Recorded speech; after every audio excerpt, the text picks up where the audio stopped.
Where are you going, Holmes? Have you been invited somewhere? We have been invited, Watson. We have? Where to? To the Baker Street Irregulars' annual dinner. They sent us an invitation. It is on the table. A dinner? How could those street urchins afford anything like that? I can't understand your interest in them, Holmes. They're dirty.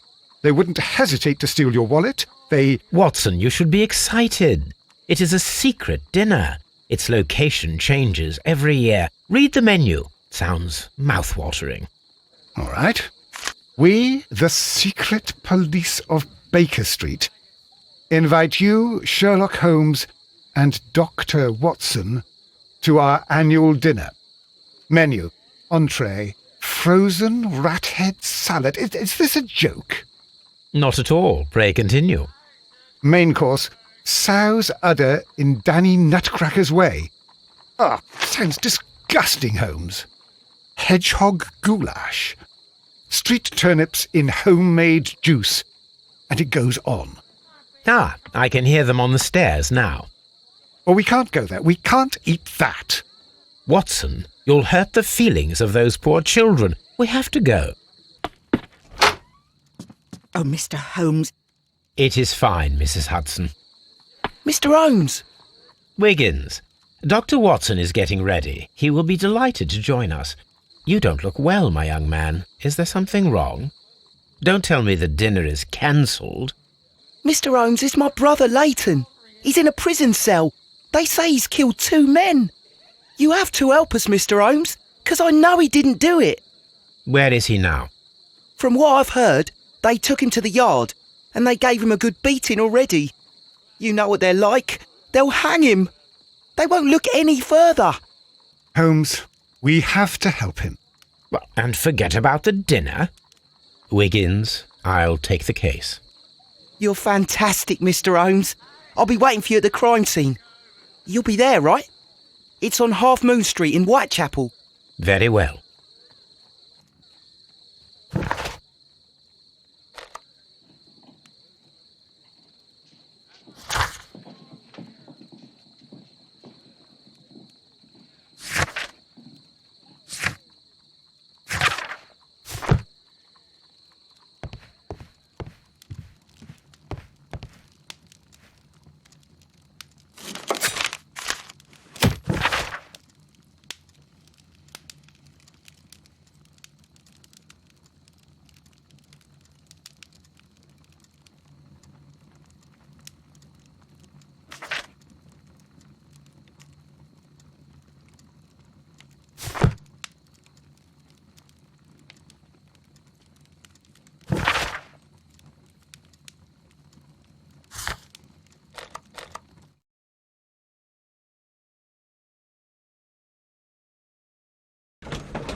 Holmes, poor little Wiggins needs our help.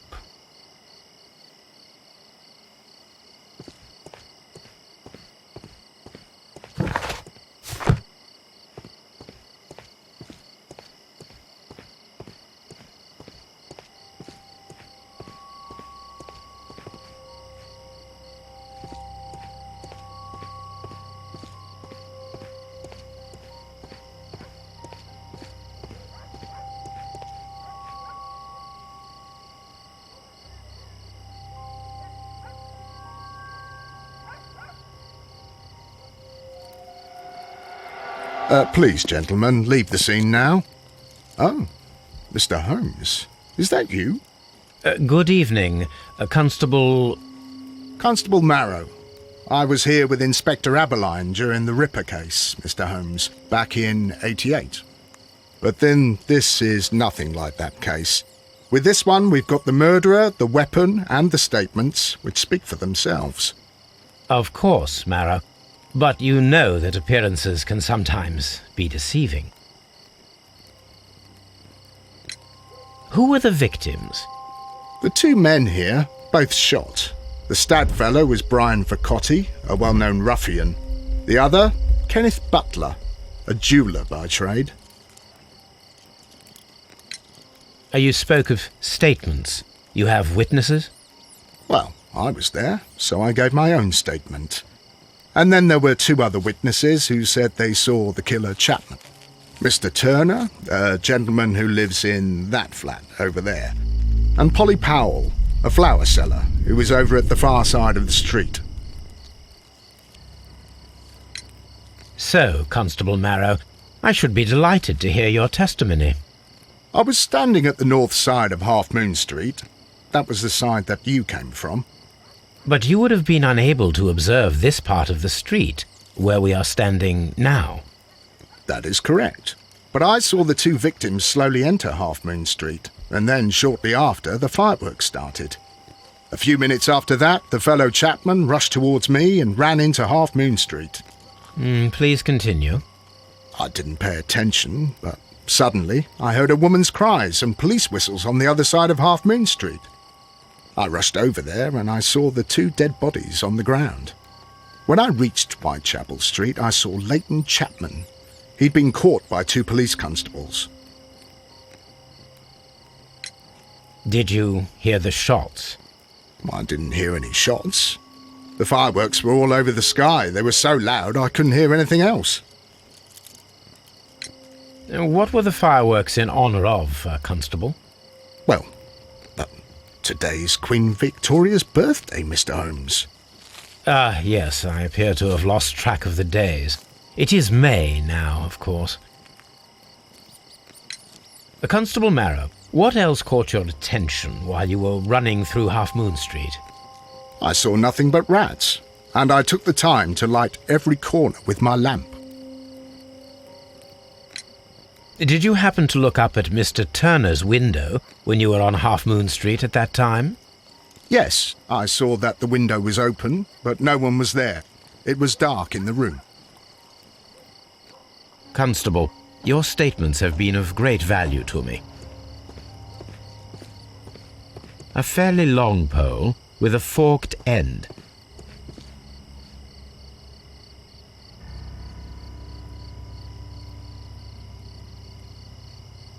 A tattoo from Westgate Prison. Vercotti must have done some time there.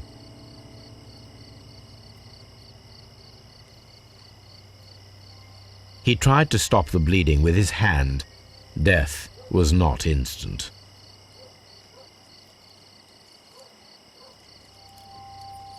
The bullet penetrated his stomach, a dreadful wound.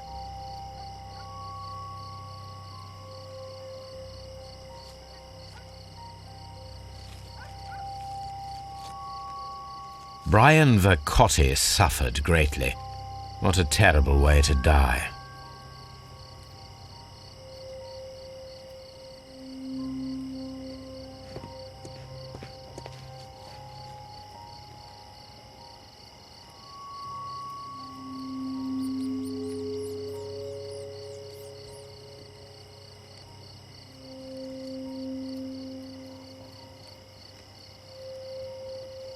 The bullet struck his head.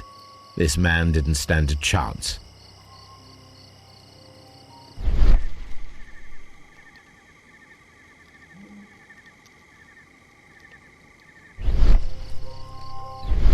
A piece of wood that has stuck between the cobblestones. Let us take a closer look.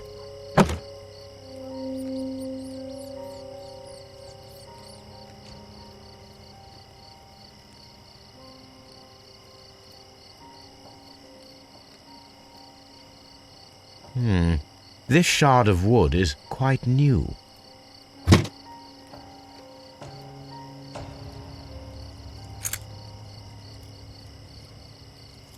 This is an ordinary key. I wonder what kind of door it opens.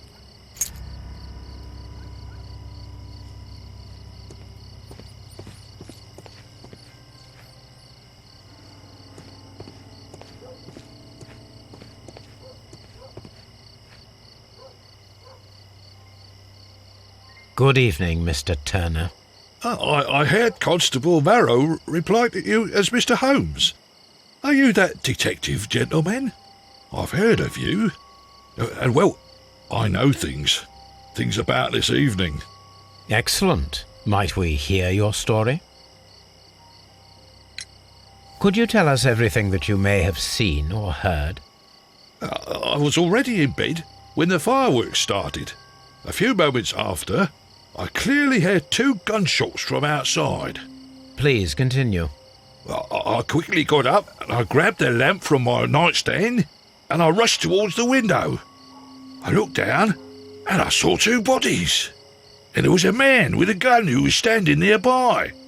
Where exactly? Well, near this body. Did he notice you? I don't think so. He rushed towards Whitechapel Street without looking around.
Mr. Turner, did you see anyone else in the street? No, I saw no one but that man, the murderer, the fellow they caught. Were the 2 shots you heard consecutive? Yes, there was a very short pause between them, and they sounded different somehow. It seemed to me that the second shot was louder than the first. That is an interesting comment. Mr. Turner, what were your actions after you stepped up to the window? I was afraid that the man with a gun might return, so I stayed close to the window till I saw the policeman coming in the Half Moon from Whitechapel. Then I walked out to tell them everything I saw. You have helped us a great deal, Mr. Turner.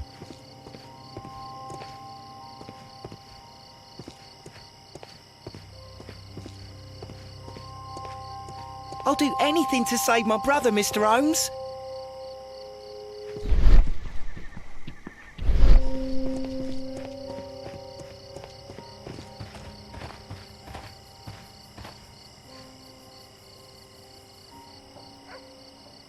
Mrs. Powell?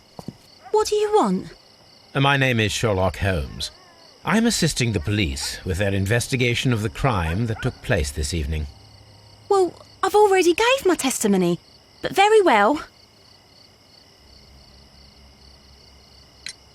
Could you tell us everything that you may have seen or heard?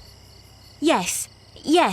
I was selling my flowers as usual, and then the fireworks began, in honour of Queen Victoria. I enjoyed those. But then, all of a sudden, a young lad ran out of Half Moon Street and stopped just by me. He had a gun in his hand. He was like a ghost, and all covered in blood. It was dark, but I could see him, because of the flashes from the fireworks. And then? I screamed as loud as I could. I knew that a policeman should be on duty in the vicinity. He had no time to escape. 2 constables got him. Then another constable came out from the very same street, and I heard him talking of a horrible murder. Mrs. Powell, did you hear the gunshots? I'm not sure. You know, what with the fireworks? Did you see anyone else leaving Half Moon Street, prior to or at the time of the crime? No, sir, I did not. Even with all the fireworks, I was very attentive, as I'm always on the lookout for customers. My thanks to you, Mrs. Powell.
Mr. Holmes! Whatever brings you here so late at night? I'm interested in the case of young Leighton Chapman.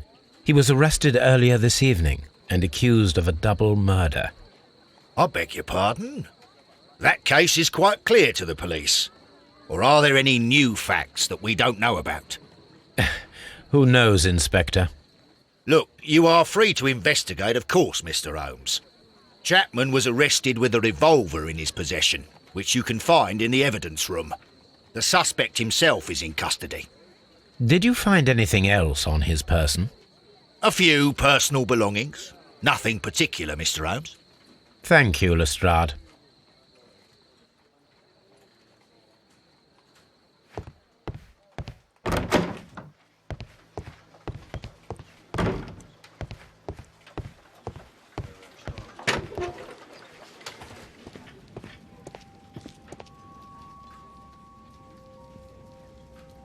So this is the gun that Leighton was holding when he was caught by the police. It is a Webley revolver, a reliable weapon. It seems as though the shells were not removed from the cylinder.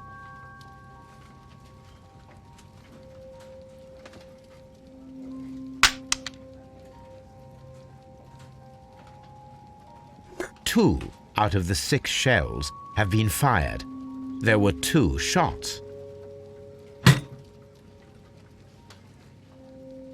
A cheap watch, bought with his own money, no doubt. These cigarettes are filled with cheap tobacco, nothing interesting.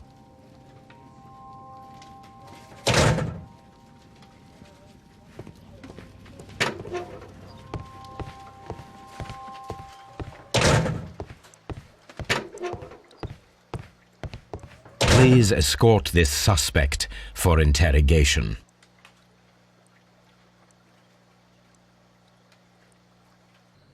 Good evening, Mr. Chapman. Who are you?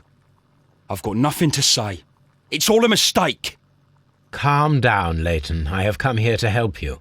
To find out if you truly are innocent, as your younger brother Wiggins has told me. My brother? You know him? Then that means you're... Sherlock Holmes. Oh, blimey. All right, Mr. Holmes. I'll tell you everything.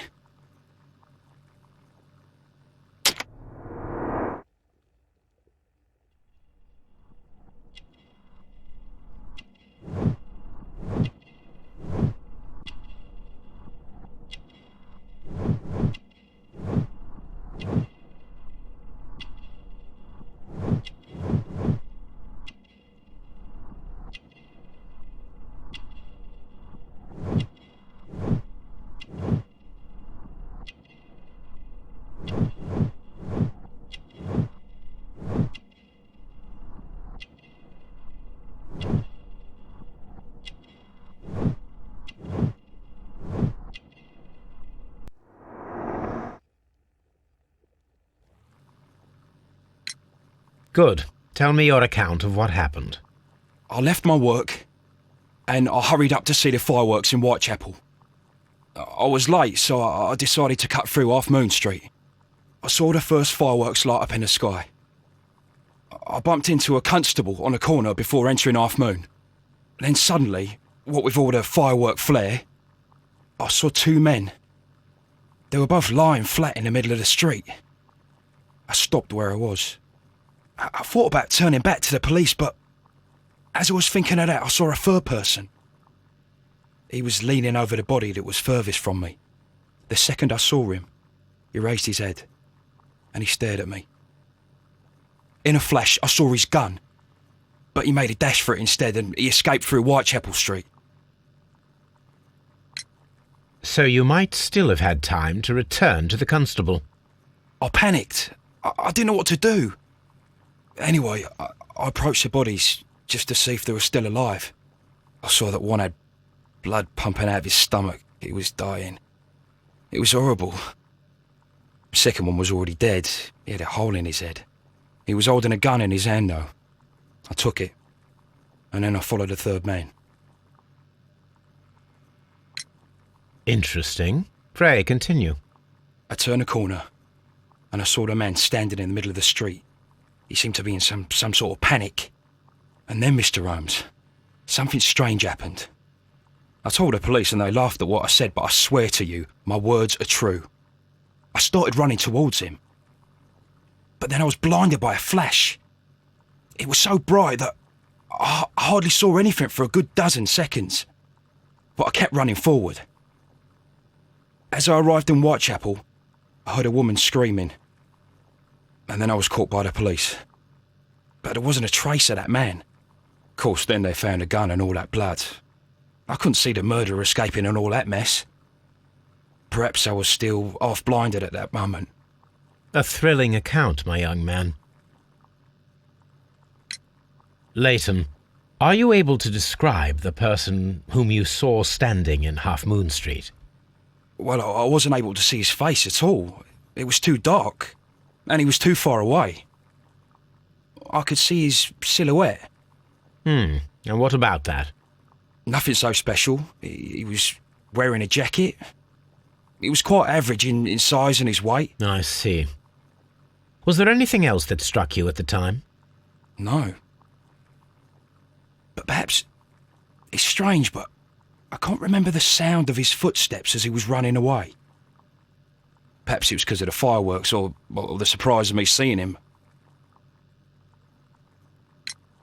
Leighton, I confess I am puzzled. Why should a young lad like you take a gun from the hands of a dead man and set off in pursuit of a probable killer? I know. I keep wondering that, but at the time it was like a reflex. A criminal ought to be arrested, and he was armed. You were willing to risk your life. That was a little foolish, unless you wanted revenge. No, Mr. Holmes. I was just being brave and stupid.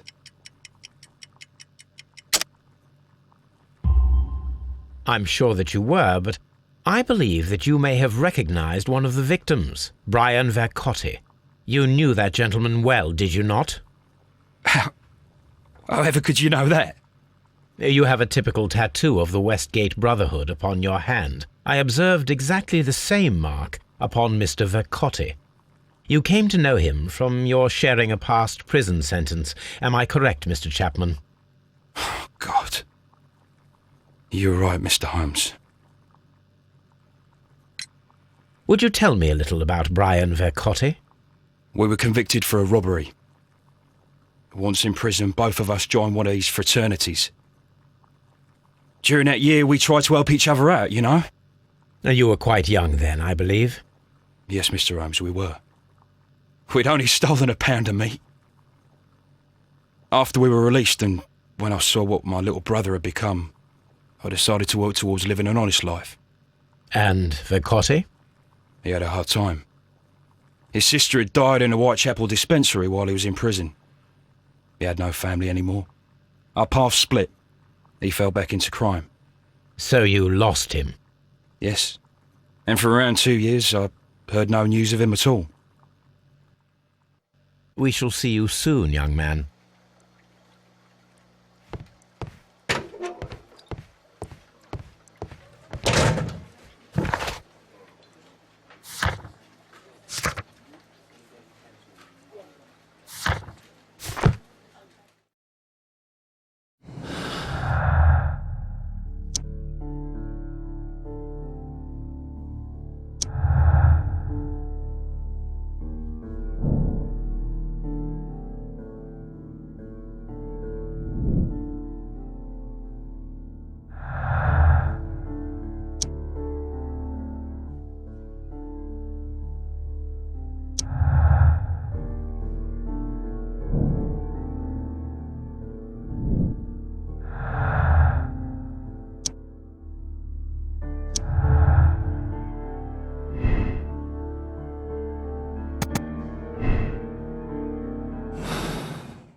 What's up with you, lad?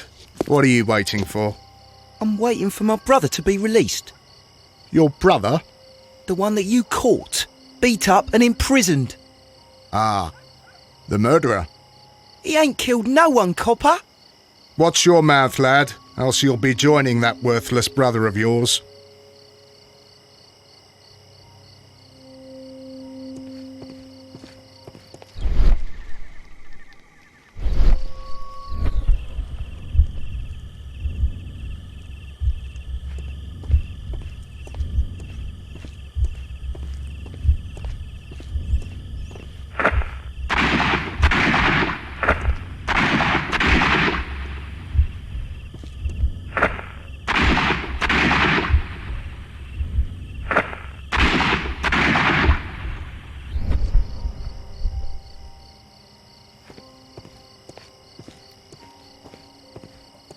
A fairly long pole with a forked end.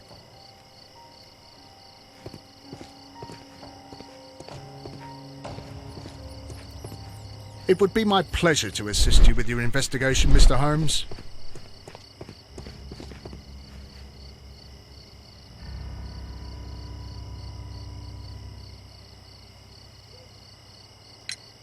Mr. Turner, you have stated that you remained close by your window after the crime, is that correct?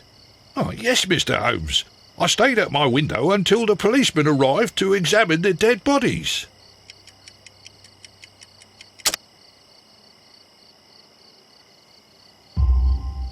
That is very interesting, Mr. Turner. Constable Marrow stated that he did not see anyone at the window when he was running through Half Moon Street. Well, I think Constable Marrow and me, we might have been distracted by the whistles and shouts coming from Whitechapel. We could have missed each other somehow. You understand what I mean? It was a bit of a stressful moment, to tell you the truth, sir. Allow me to form my own theories, Mr. Turner. Would you mind showing me the view that you had from your window? Not at all, Mr. Holmes. Please, follow me.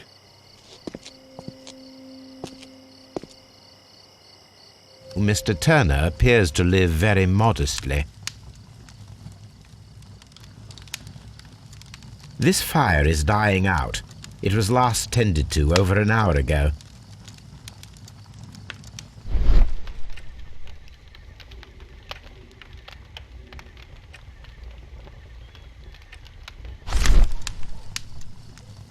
The papers are almost entirely burned.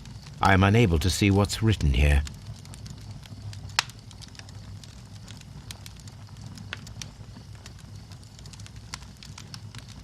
These words are illegible. The papers were thrown into the fire just a short while ago.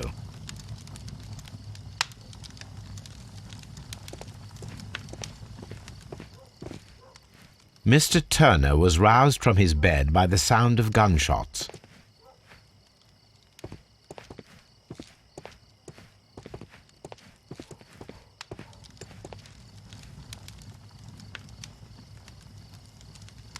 The books on this shelf are in a mess. It looks as though Mr. Turner was trying to find something in a hurry here a short while ago.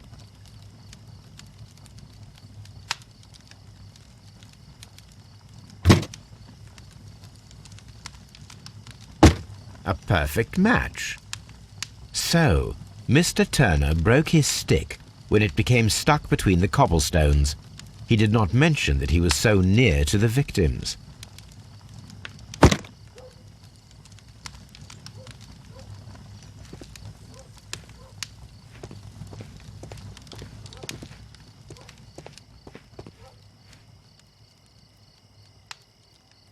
This kitchen knife is quite sharp.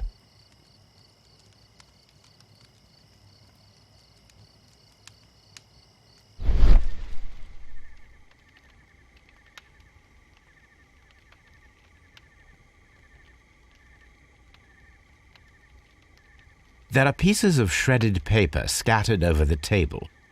His kitchen knife was used to cut the paper.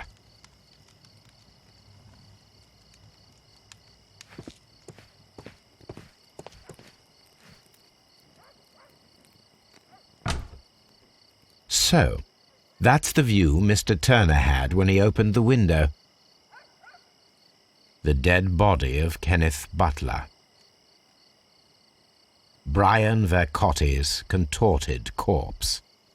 Mr. Turner had a perfect view of the crime scene. He saw the bodies clearly, and Leighton Chapman standing over them.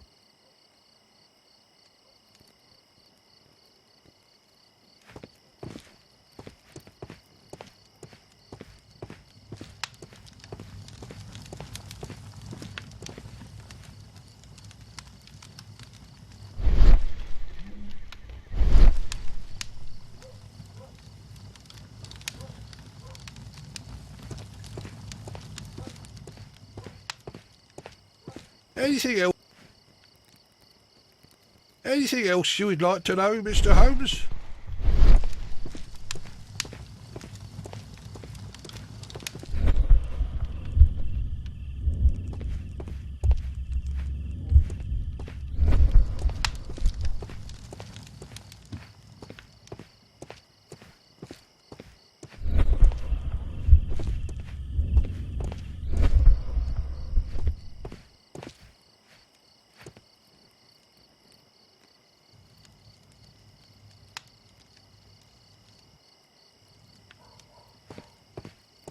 Anything else you would like to know, Mr. Holmes?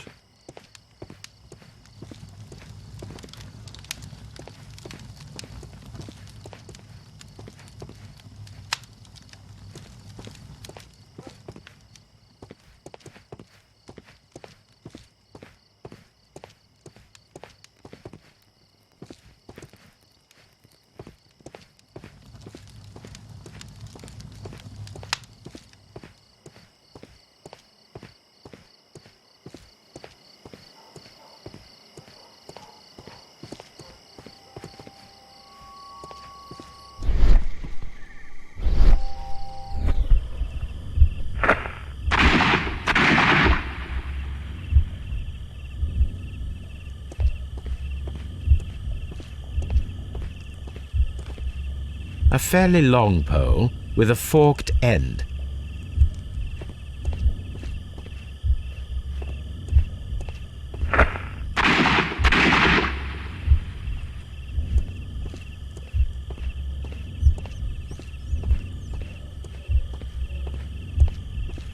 I am unable to see any higher.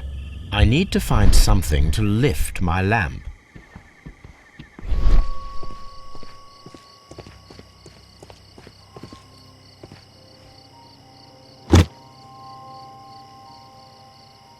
This should be useful.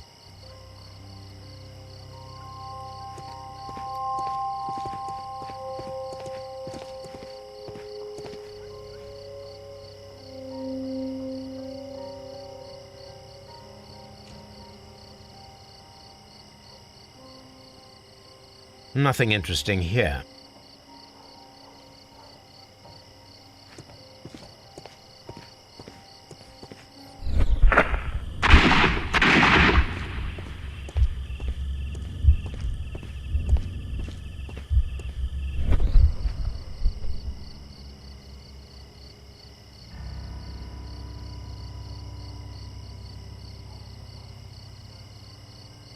This is most definitely a bullet hole.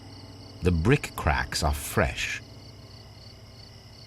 Watson, there was a third shot fired in this street.